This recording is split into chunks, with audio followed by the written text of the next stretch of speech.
Hello there, my friends. Welcome to the Glow Up Method. This is the place where we discuss living this life that makes us proud, pursuing our dreams, exploring what our dreams are, and then living our lives accordingly, and then sharing that joy with the people around us. Hello there. My name is Natasha, and I am so honored and lucky and excited to be here with you today.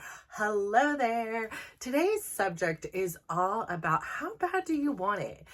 So many times in life, I have found myself in a place where, number one, my hair going crazy. Number two, in a place where, I would talk a talk like, oh my gosh, I really want to lose weight. Oh my gosh, I really want to get healthy. Oh my gosh, I really want blah, blah, blah, blah, blah.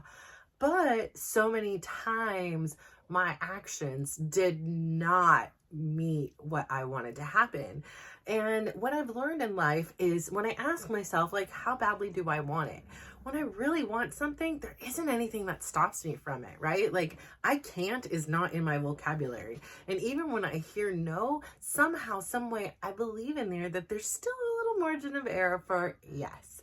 And so my question to you is, yeah, it's fine and dandy to say I want change in my life. It's fine and dandy to say I want to add in meditation. I want to add in daily doses of dysregulation. I want to improve my health. I want to, whatever XYZ may be. What are you doing to back up those desires?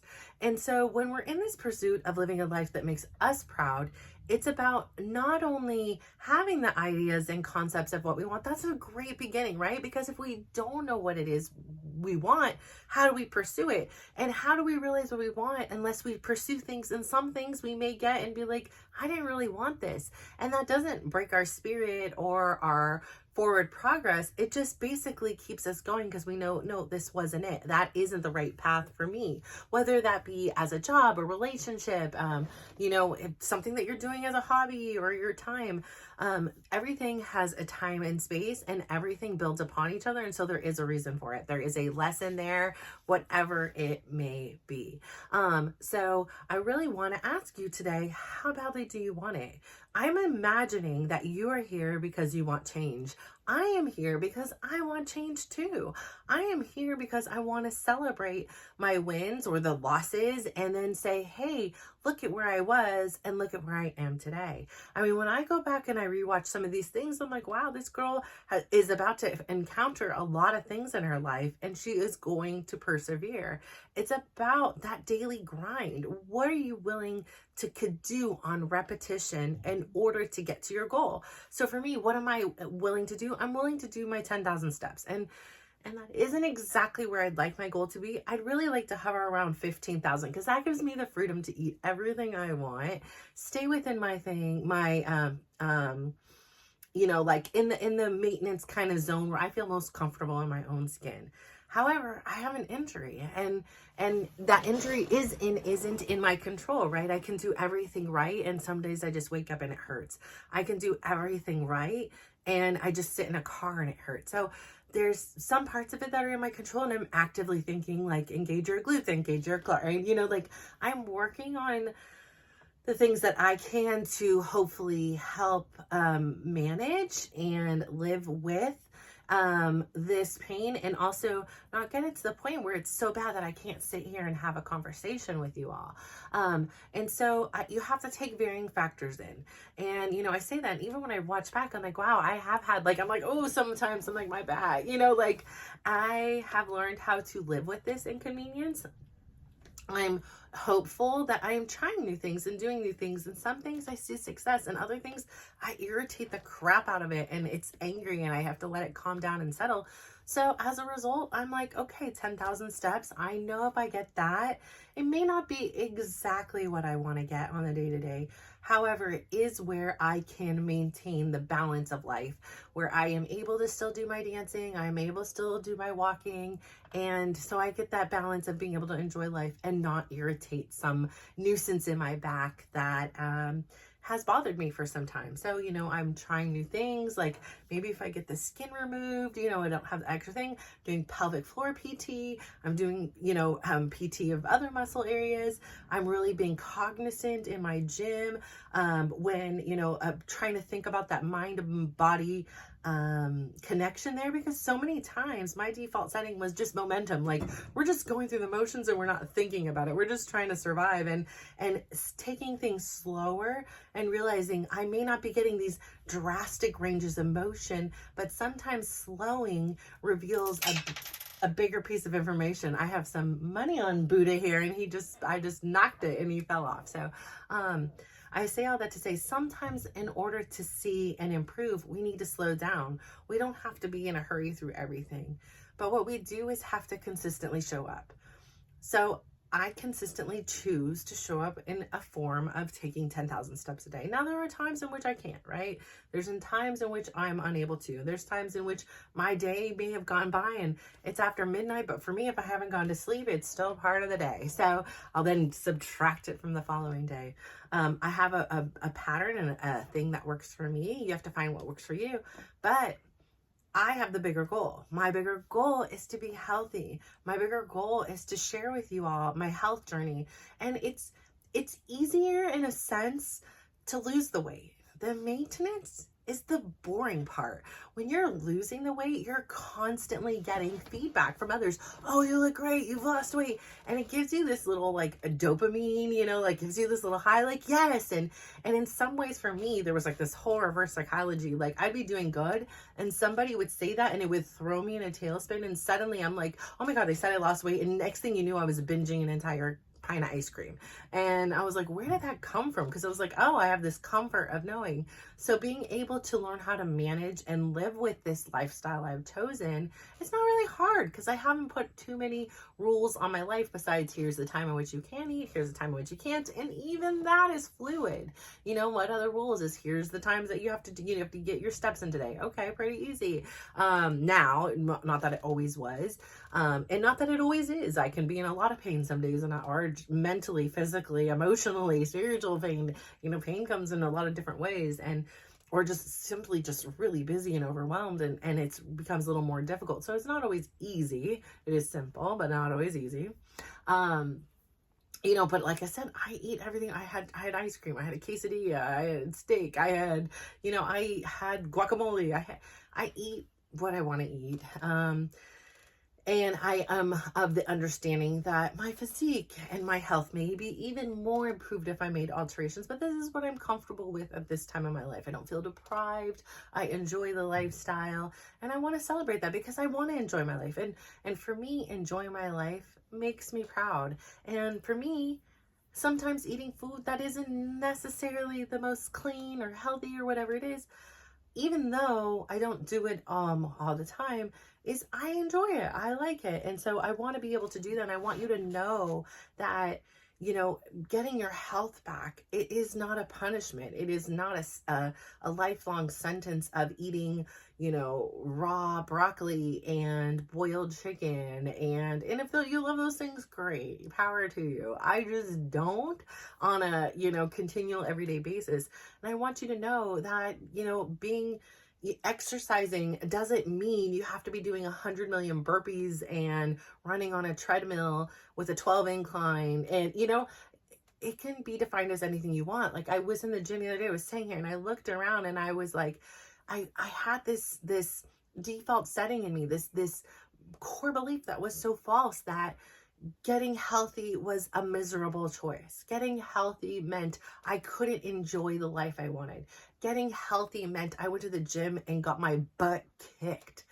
And it doesn't have to be that way. I can go into the gym and do a workout and it be my most enjoyable thing for in a day. And I'm not like a glutton for punishment. I don't want to go and do a million things, but that I can have this experience. I want to share that with you. I continue to share with you because I want you to know that's possible for you too. Now, I get it. Not everybody is a dancer. Not everybody's even able to go on the dancer. I had a conversation with a woman yesterday who said, I tried the dance class and, it was just moving fast and I was doing it wrong and she was so in her head. And all I could say is, listen, I've been there and I've done that. I get it wrong still, and I go all the time. And it's not about getting it right. And if you have the time to look around at other people and follow the instructor and not fall on your face, then kudos to you. I have not done that. So even though I tell other people good job, and if I'm turned to them and I see them doing something, I say good job, but I'm more of like, you're doing a good job because you showed up for yourself. Like, you did a good job because you're here encouraging everyone around you to be here. You're here because you're part of this community. So good job for that. Not necessarily because you did, some dance move in a great fashion. It's about the fact that you showed up and encouraging somebody else who may be having a moment where they're struggling internally, like, oh my gosh, I did this wrong. And there are times I did too. Like, I'm like, oh gosh, I could do one song and I could think of one we've done a few times now, and I just can't get the left to the right. And I'm always off, or I'm always, frequently. And I just laugh, but I'm doing my workout. If you remember why you're there, it's to move, then there is no wrong answer, right? Like, I do my push-ups on my knees. I'm honestly not quite sure I even do push-ups right, because I never really is taught. People have tried to teach me and said this with the shoulders and this, and I'm like, quite honestly, I don't understand what you're saying. Like, I need someone to put me in the exact spot and multiple times to say, oh, that's it. Like, I was at my physical therapy for my pelvic floor last week, and she's like, do you have any questions? I'm like, do I do this right? And she was like, actually, no, you're not doing a push-up, like, move your arms here. And I was like, oh my gosh, okay, this totally felt different. Whereas I was originally feeling this, bird dog mover a lot in my hip flexors, and then to kind of feel it more in my core and different things. So just understanding that your placement changes anything. So, but the fact is, even if I'm working on my hip flexors versus this, yes, there is a more optimal way. But the truth of the matter is, I'm there working out. I'm there to improve. And then maybe I don't do it this time, but maybe 100 times from now, I'll be like, it finally makes sense. And it clicks to me. And that's what it's about. I'm not in competition with you. I'm not in comparison to you. You have a different body. You have a different life. You have a different perspective. You have different places in your life that you're at than I am. All I am is trying to show up and be better than I was yesterday. And I don't need to be 100% better, but if I'm continually showing up as the better version of myself, by sheer mathematics, I'm improving. And that's my goal. I want to improve. I want to grow. And it's not so I can reach this perfection place where I can do the perfect push-up or I can do the perfect dance move. It's just so that I can understand that growth and transition is safe. It is okay. And you may not know how to do everything in the beginning, but if you keep at it, we can learn. And that can be applied to a jumping jack, any of those things. I mean, I think about it. I can go for a long time and do jumping jacks. I'm not going to say they're my favorite thing, but I have this odd confidence. Like, I am really good at jumping jacks. And again, I don't know if I'm doing it wrong, but my mind says I am really good. Like, it is the one thing that I will like challenge my kids and be like, let's do a jump. No one will take me up on it. Let's do a jumping jack competition because I can beat you in this, And I'm not a very competitive person, but I'm just really proud because of the fact that when I started this journey, this health journey of mine at 300 pounds, I couldn't do a single jumping jack. And if I could get one or two out, I was definitely peeing my pants. And,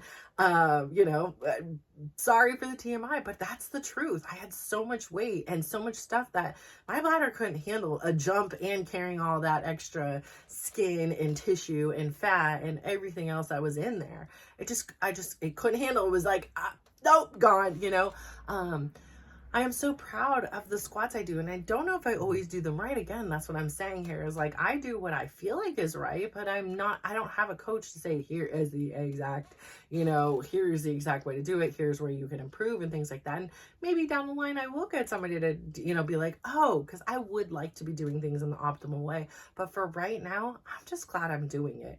I'm just glad that I'm not hurting myself. And that, that is my thing. That is all I can ask for myself. And so, again, it's all about meeting you where you are in your journey. And I'm so proud. Like I say, when I do the jumping jacks, like, it makes me smile. I'm not saying I'm like some crazy person who loves it, but the fact that I could jumping jack for like a minute straight and like my arms can touch each other on the top, like, what? Like, I have that range of motion. it's the combination of all those moments where I started peeing my pants and, not being able to do a jumping jack, or getting finally one, getting off the ground to do one, and then two, and then three. And now I would lose count. I mean, maybe if there was like a timer and someone was counting, it'd be an interesting challenge to give to myself. But I'm really proud of the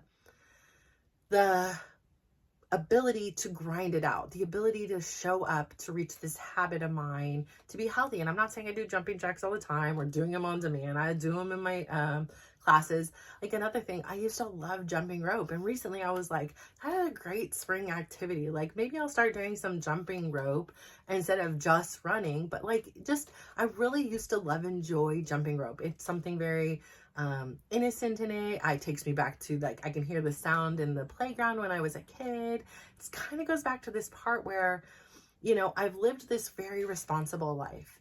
I, was in a position, I had teen parents, and sad things happened. My mom wasn't always healthy, and I'm not saying it was her fault at all. I actually have so much compassion and sympathy, even more now as a 48-year-old woman who has such a different perspective on life, right? I didn't always get it then, but even when I didn't get it, like, something in my heart knew, like, I didn't hate her for it. And now I understand my parents have always done everything they can to the best of their abilities with the tools they had at the time. Of course, if you go back as a 60-year-old and go back, turn the tails of time, or whatever they call it, and you go back, they would have done it different, just as I would do so many things different with my own kids. But I know this to be true. They have never had the intention to hurt me. Yes, have actions ever hurt me? Of course. Have I ever hurt my kids unintentionally? Of course. I thought I was doing the best thing I can at that time to help them and to nurture them and guide them. And sometimes we just get it wrong, and that's okay, right? Because that's just part of life. It's an evolution. It's not about this concept of being the perfect parent. I'm never going to be the perfect parent. And if I'm going to set myself as the bar of being the perfect parent, I'm going to always be a failure. And I'd rather celebrate all the things that I did well and learn from the things that maybe didn't resonate with me, didn't resonate with them, or didn't resonate for our relationship, and make those adjustments. And sometimes they're hard, right? Like, adjustments, transitions are hard. Sometimes we go back to our default settings, and especially when we're tired, overwhelmed, anxious, busy, the default settings, just kind of like the momentum goes, just kind of like when I'm working out and I'm not thinking about the muscles. It's like, is anything really happening here? But even just slowing down and thinking about the muscle actually contracting, things like that, you're like, oh wow, I really haven't been using the muscle. I'm just moving. I'm going through the motions. And so right now, do you feel like you are going through the motions of your life? I know there's some days that I do that I'm like, where did that day go? Like, I went through the motions. It didn't necessarily feel like I improved, or moved my life forward or anything in that way.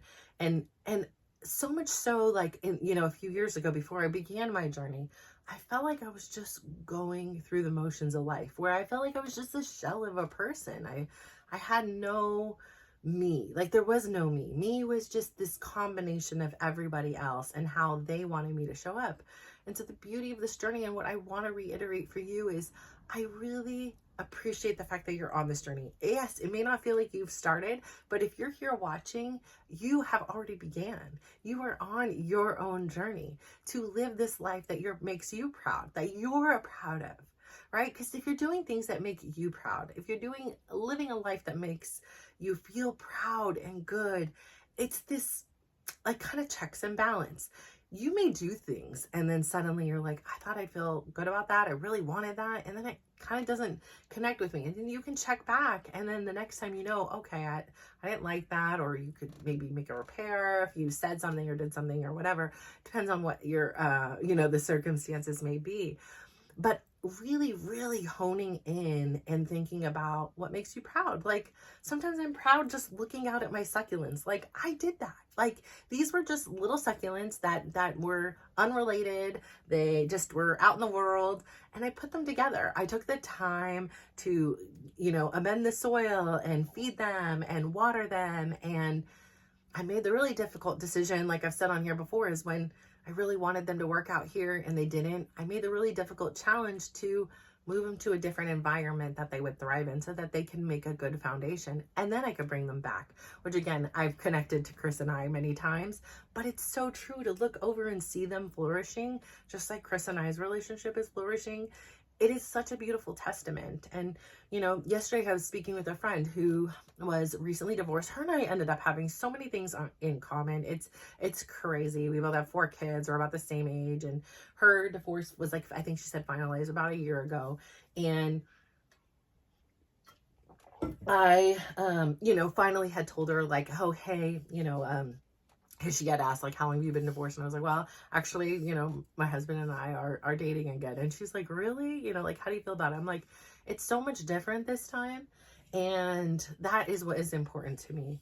It's not always perfect, right? I don't show up as a perfect person. There are days and times like, you know, I'm like, what are we doing here? You know, like, are we making the right decisions? You know, and I'm like, it doesn't matter about being the right decision. This is the right decision for right now. I can't look at the hands of time, is that what it was called, and know where we'll end up in 10, 15, 20, 25 years. But I know right now, this is exactly where I'm supposed to be.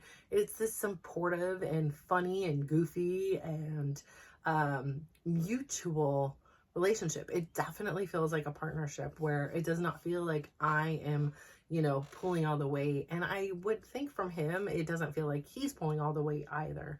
It definitely feels more imbalanced. And again, it's not like it's a 50-50. And I think that was my other misconception, is that in a relationship, things are 50-50.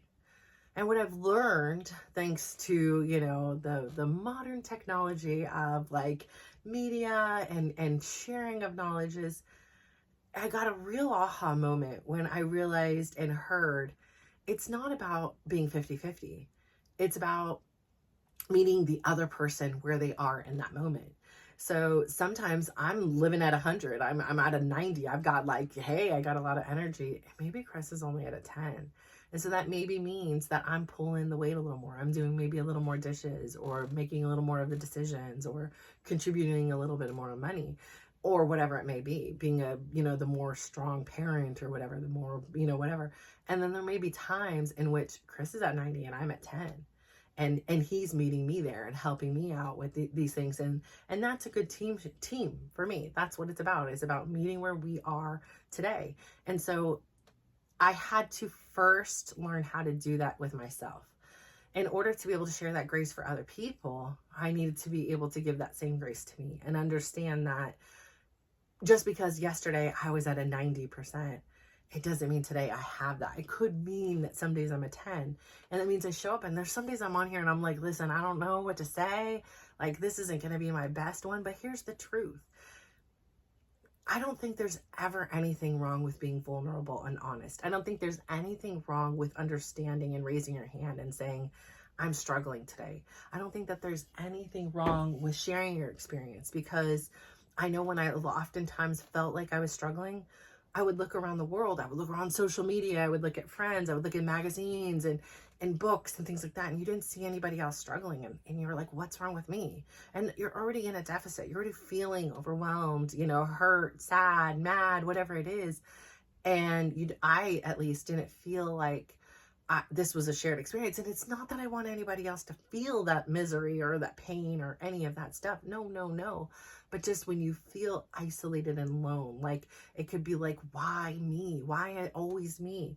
And I remember my aunties who I loved and I adored, especially one of them. She was always like, why me? I'm a black sheep. You know, it was just like really selling into this whole story. And I think the question of asking why me is okay if you pose it in the proper way, right? Like why me? Like, why did I get this opportunity to go through this, even in really difficult things? Like, why me? Like I said on here before, my friend who, it was just her birthday and I hadn't talked to her in a while, and I sent her a message, and, you know, we had some back and forth, and I had the accountability to be like, yeah, I didn't always have the time, the energy, the wisdom to show up as the friend that you needed. And I never wanted you to ever question the value of you to me because I love you and I adore you. So that sweet friend was the one who gave me one of the best gifts I've ever received. And I have told her that, but I hope she understands how deeply she impacts me on a day-to-day thing. She gave me the gift of being able to see what I'm saying here to you is, you know, when I was like, why me? Like, why did I mess up my kids when they had brain tumors, heart surgeries, life-threatening allergies, eyes, you know, congenital eye diseases and mental health? Like, why did I mess them up? Like, what did I do? And when she reposed the question about why I was chosen and said that they were perfectly chosen for me, and she's not super religious, but the fact that she was like, God perfectly chosen because you were the best person to be with them. You were the one that could help them and handle, like, you were handpicked for them. Oh my gosh, like, it was like, yeah, I was, right? Like, now the why me is like, this is an honor, even though it's in this really tough time, that this is some kind of a gift and a blessing. And again, like I said, through all their experiences, you know, although I was a supporting act, like, it was a very serious and, you know, major thing in my life as well, to support your babies when they're sick, or my auntie with cancer, my uncle with strokes and heart attacks, like all those things. And I gained so much. I gained relationships with people. I've gained knowledge that's priceless and invaluable. And each one of those experiences, I've been able to take the information and use it into the next kind of medical or non-medical thing that really helped to cultivate. I mean, you know, if something happens, I've got, you know, people's numbers on speed dial, and they know that they will get me into appointments for my kids. And those are based on the relationships I've cultivated. I've never abused them. I've always been super appreciative and, you know, share whether it be directly to them or even going beyond and above and saying thank you to their bosses and whoever, like, to really have that gratitude, this attitude of gratitude in some difficult experiences. So I know we've been touched on a lot of things today, but really my question to you is, how badly do you want the change? What are you willing to put in day to day in order to see and experience, most importantly, a life that you're proud of? I have lived a life I wasn't necessarily proud of. I'm not in shame or in guilt, but I wasn't living a life that was making me proud. I was living one in the pursuit of making someone else feel proud of me. Very different. I'm going to say that again. I was not living a life that made me proud. I was in pursuit of living a life that someone else around me then felt proud of me. That was my goal and my motivation. And when there's a lot of someone else's and you're doing some mind reading and speculating and guessing, you're not always getting it right. And then I'm sad because this person isn't proud of me. Like I've shared on here before, I redid this whole bathroom and my dad didn't utter a word and it broke my heart. And so when I'm pursuing a life that makes me proud, I can redo that bathroom and I can stand back and I'm like, I did that. I'm really proud of myself. I don't need that external validation to say that I'm good and I'm worthy and I did a good job. I already have it on the inside. Anything in addition to that is a bonus. So when you're living a life that makes you proud, you're doing things for you that cultivate a sense of joy and love and worthiness and care within yourself. And yeah, you may get, compliments or other things from other people, and it's beautiful and it's great, and you enjoy them, accept them, because that is a lovely thing too, but it isn't the end all be all. So I say all this to say, think about today. How badly do you want it? What are you willing to put in the work to live this life that you're proud of? So I'm so grateful for you. Thank you so much for tuning in. I am going to ask you to please go out there today and go look in the mirror, look in your camera, go look somewhere, give yourself a big fat smile. And then I would love for you to give yourself a compliment. For me, I'm going to give myself a compliment today, and I'm going to say, I really appreciate your tenacity. I appreciate your discipline to do the things that you don't always want to do on the daily basis, understanding that yes, if you didn't do it today, it's not going to make a big difference in the scheme of life, but it does in the sense that you are building this confidence and this ability to say, this is my non-negotiable. This is how I am at the very minimum, I'm going to show up for myself. So I'm very proud of that. And I'm going to ask you to please go out there today and also share your joy, give somebody else a smile. And even if you're not feeling really joyful, giving somebody else a smile it's like this beautiful gift, and you can't speak about it, but you get it back. And even if you weren't feeling joy when you gave it, like suddenly you were. So I'd say fake it till you make it if you can't do it. And then also share a compliment with them. It is such a beautiful thing to watch someone glow up. So thank you so much for tuning in. Bye.